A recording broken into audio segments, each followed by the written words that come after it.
Thank you, Senika, that was beautiful. Okay. We've been waiting for this moment. I'm just asking myself, is she ready? We have an 8-year-old.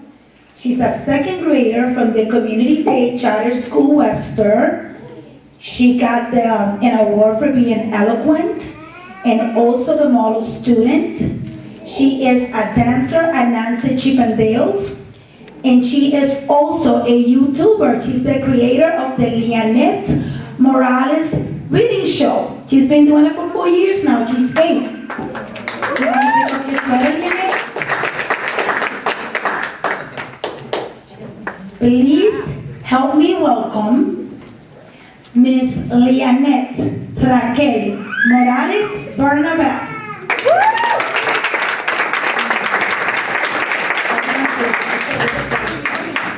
So she prepared to stand in front of the podium so she doesn't have to hold the paper.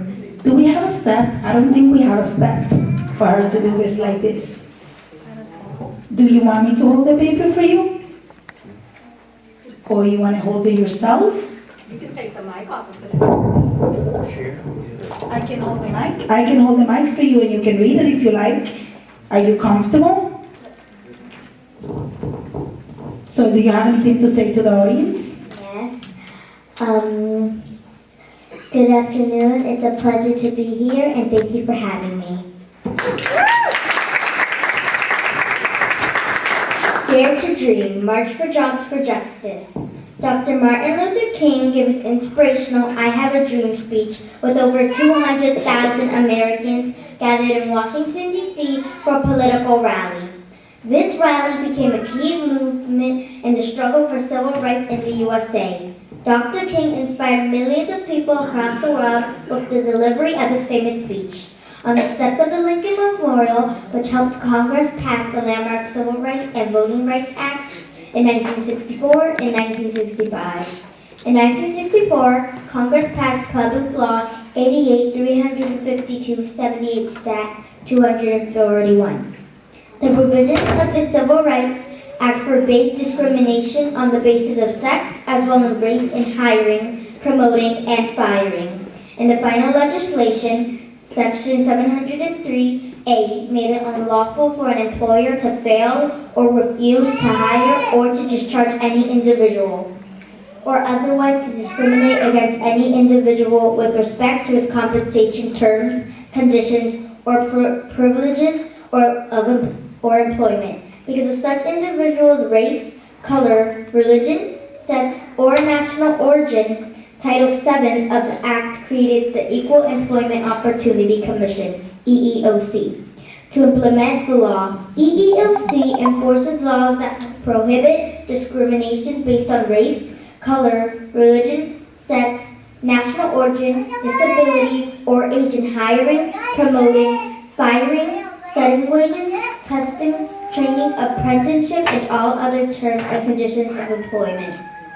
Affirmative action ensures that applicants are employed and that employees are treated fairly during employment without regard to race, color, religion, sex, or national origin. An executive order required that every level of federal service offer equal opportunities and established a program to implement that action.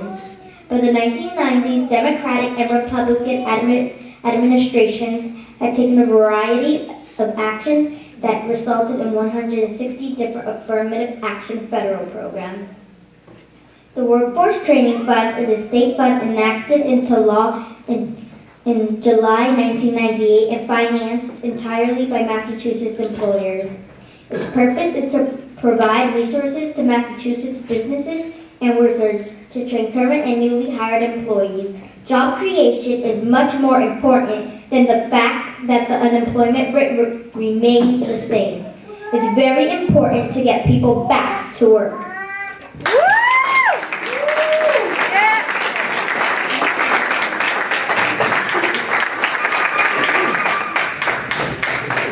Wonderful job, Yanet. Can you tell the audience what you told me today when you heard the Martin Luther King speech? Today, when I heard the Martin Luther King speech, I was honored to read this paper, and I really wanted to learn the speech. Thank you so much, Lianette. Job well done.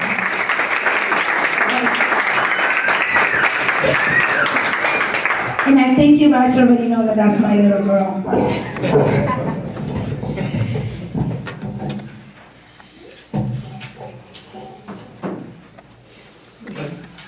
Senika, do you want to be the host? Because you're taking the paper with all the information. She complains that I keep calling her, but she wants to be hosting this. You want to do it together? We can welcome him together. You sure? All right. We have a special guest. We have here with us Reverend Roger A. Sotel, past president of the Merrimack Valley Branch NAACP Ministry in AME Church. Please help me welcome him.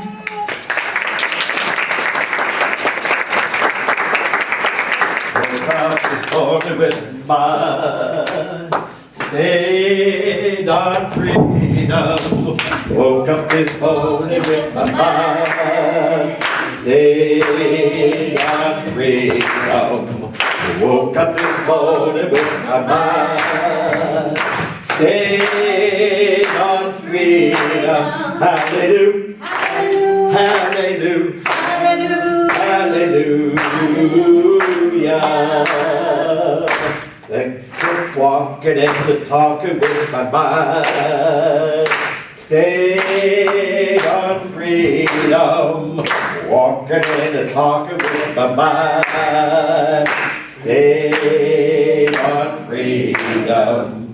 Walking and talking with my mind stayed on freedom. Hallelujah, hallelujah, hallelujah.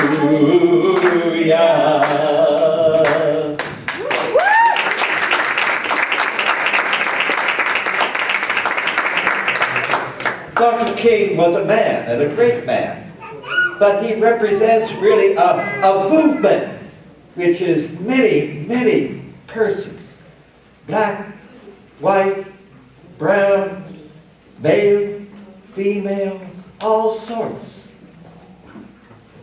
The movement that is not, you don't have to be a member of an organization, but it's good to be a member of an organization. But it's a mindset. It's keeping your mind on freedom. And we'll talk about a bit about what that is all about. But the invitation that Dr. King makes, and that why we celebrate him, is that keep your mind on freedom. Freedom not just for yourself, but freedom for all people, wherever they might be, whoever they might be. Someone made the statement, and I'm not trying to be negative, hostile, but that Dr. King extended the civil rights of African Americans, and there's truth to that. But as we said, civil rights is not just for one group. Civil rights is for all groups. Amen? Amen.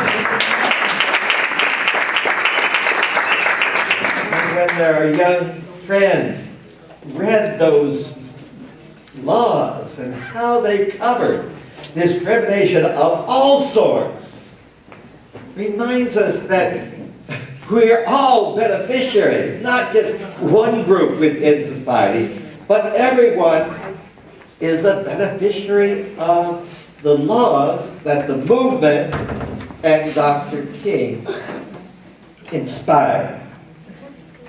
I was fortunate to attend the March on Washington. I was a young college student at the time.